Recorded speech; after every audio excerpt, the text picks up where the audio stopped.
Then manuscripts were collected by wealthy people, rulers, monasteries and temples. Okay?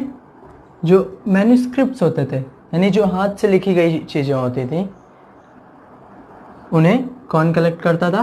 जो wealthy peoples होते थे यानी कि जो समृद्ध लोग होते थे जिनके पास पैसा होता था, जो रूल करते थे, रूलर्स होते थे, जो राजा होते थे वो, मोनेस्ट्रीज जो पुजारी वगैरह मंदिर में होते थे वो, एंड टेम्पल्स जो मंदिर का पुजारी हो गया, या फिर जो वानप्रस्थ जो घर छोड़ के जाते थे संत वगैरह, तो वो क्या करते थे? वो हाथ से लिखी हुई चीज़ों को कलेक्ट करते थे. They were placed in libraries and archives. वो जो है लाइब्रेरीज में और आर्चिव्स में प्लेस्ड की गई हैं, रखी जाती थी उस समय. आर्चिव्स मीन्स क्या होता है? A place where documents and manuscripts are stored. जहाँ पर डॉक्यूमेंट्स और मैन्यूस्क्रिप्ट्स को स्टोर किया जाता है उसे कहते हैं. The next is new social and political groups. उस समय जो नए सोशल और पॉलिटिकल ग्रुप्स बने थे उनके बारे में हम देखेंगे. बेसिकली हम इसमें जो मेडिवल पीरियड है उसके बारे में डिस्कस कर रहे हैं जो कि 700 सी टू 1750 सी के बीच में था. तो उनमें जो नए सोशल और पॉलिटिकल ग्रुप बनेंगे उनको हम देखेंगे. तो राजपूत थे, हैबिटेट थे, जाति पंचायत थी, ये एक पॉलिटिकल ग्रुप होता था जाति पंचायत. ओके, चीफ्टेन थे जिसमें सरदार वगैरह आते थे. ठीक है, तो इसमें हमने क्या देखा कि new technologies in irrigation, agriculture, craft and warfare appeared in the sub continent. यानी कि नई टेक्नोलॉजीज जो थी वो इसमें एग्रीकल्चर में, क्राफ्ट की फील्ड में, ओके, वॉरफेयर में ये अपीयर्ड हुई कब? इन सब कॉन्टिनेंट यानी कि जो उपमहाद्वीप था, जो हमारा इंडिया था, उस एरिया में ये चीज़ें डेवलप हुई. Travelling for trade and exploration also increase. Exploration और ट्रेड के लिए जो ट्रैवलिंग थी, लोग एक जगह से दूसरी जगह जो जाना शुरू किए वो काफ़ी बढ़ गई. The Marathas, Sikhs, Jats, Ahoms and Kayasthas also become important. यानी कि उस समय मराठाज जो थे, सिख्स थे, जाट थे, अहोम्स थे और कायस्थाज जो थे, ये जातियाँ थीं, जो ग्रुप थे, वो भी बहुत ही इम्पॉर्टेंट हुए. Okay, then the next is region and empire. So the region and empire, जो भी उस समय एम्पायर राजा हुए वो कौन कौन से थे? इनमें चोलाज, तुगलक्स एंड मुगल्स, ये इम्पॉर्टेंट थे. दिल्ली सुल्तान गयासुद्दीन बलबन 1266 टू 1287. दिल्ली का जो सुल्तान था गयासुद्दीन बलबन, उसका टाइम पीरियड क्या था? 1266 टू 1287. वैसे तो दिल्ली सुल्तान 1206 से आ गए थे, बट उन्हें हम नेक्स्ट चैप्टर में देखेंगे.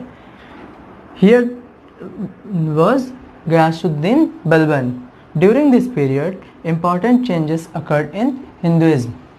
Hinduism में काफ़ी important changes हुए, जैसे they included the worship of new deities, royal patronage and of temples. New deities means नए भगवान, नए अलग अलग तरह के देवी देवता है. रॉयल पैट्रोनेज, अलग अलग जो उनके नए संरक्षण करते थे, उनको सेफ्टी देते थे उनको. ऑफ टेम्पल्स, उनकी वर्शिप, उनकी पूजा स्टार्ट हुई. The teaching of Islam were also introduced through migrants and merchants. Teaching of Islam, Islam की जो टीचिंग हुई, पढ़ाई हुई, उसको इंट्रोड्यूस किया गया किसके द्वारा? माइग्रेंट्स एंड मर्चेंट्स के द्वारा. जो प्रवासी लोग होते थे जो बाहर से आते थे, और जो व्यापारी होते थे, मर्चेंट्स होते थे जो व्यापार करने आते थे, यहाँ पर ट्रेड करने आते थे, उनके द्वारा इस्लाम की टीचिंग को अपने यहाँ इंट्रोड्यूस किया गया. Muslims regard the Quran as their holy book and accept the sovereignty of one God, that is Allah. मुस्लिमों ने कुरान के थ्रू, जिसको वो हॉली बुक मानते थे, और हॉली बुक किसको माना? कुरान को, और उन्होंने एक्सेप्ट किया सोवर्निटी, यानी कि किसका प्रभुसत्ता है, किसकी पावर है? वन गॉड, एक गॉड की, जिसको वो क्या बोलते थे? अल्लाह। वो उन्हें अल्लाह बोलते थे। उनको इन्होंने मानना शुरू किया, और इनकी हॉली बुक क्या थी? कुरान। कुरान को ये हॉली बुक की तरह मानते थे। So the next point is time and historical periods. इसमें हम देखेंगे जो टाइम और हिस्टोरिकल पीरियड्स होता है उन्हें कैसे डिवाइड किया गया। Time reflects changes in social and economic organisation in the persistence. तो टाइम रिफ्लेक्ट करता है क्या चीज़? चेंजेस जो भी सोशल एंड इकोनॉमिक ऑर्गेनाइजेशंस में हुए, okay, in the persistence.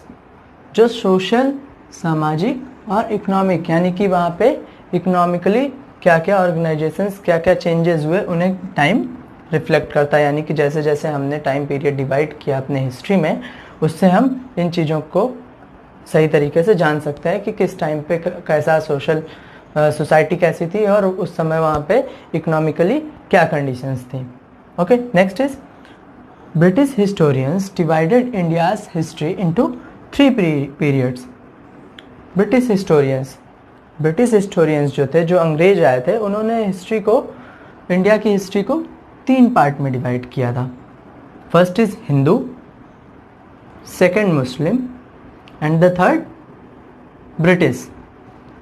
It was actually based on the idea that the religion of rulers, जो India में रूलर्स आए, जैसे जैसे टाइम पीरियड में रूलर्स हुए, तो ब्रिटिशर्स ने इंडियन हिस्ट्री को उसके अकॉर्डिंग 3 पार्ट्स में डिवाइड किया था। जैसे सबसे पहले जो हमारे यहाँ रूलर्स हुए वो हिंदू थे, ओके, हिंदू रूलर्स हुए हमारे यहाँ, तो सबसे पहला पीरियड उन्होंने हिंदू रखा।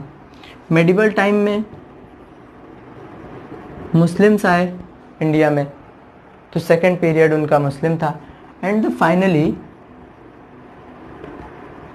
ब्रिटिश आए, तो उन्होंने इन 3 पार्ट में इंडिया की हिस्ट्री को डिवाइड कर दिया। First was Hindu, second was Muslim, and the third was British. Okay, next is modern हिस्ट्रियंस